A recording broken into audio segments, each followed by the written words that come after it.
Mga tropa, baka namimiss nyo na si Clown. Ayun na siya, malaki na siya. Baka sabihin nyo hindi ko na siya fineflex. Tsaka baka namimiss nyo na siya. Ayan, sobrang tame. Na hindi man lang kumilos, di ba? Kahit itap-tap mo yung ulo niyan, wala lang. O, ganyan lang. Sobrang amo.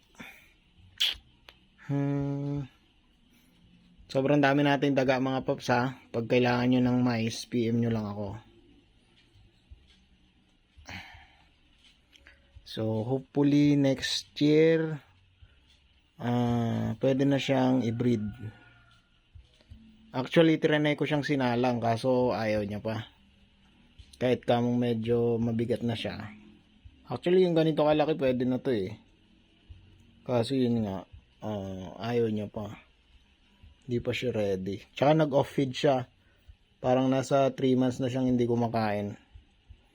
Doon talaga pag nabomba siya nung maliit pa siya. So nakapag-ipon na siya ng maraming fat sa katawan.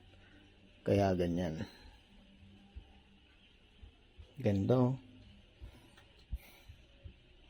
Ganda niya no. Dito ka.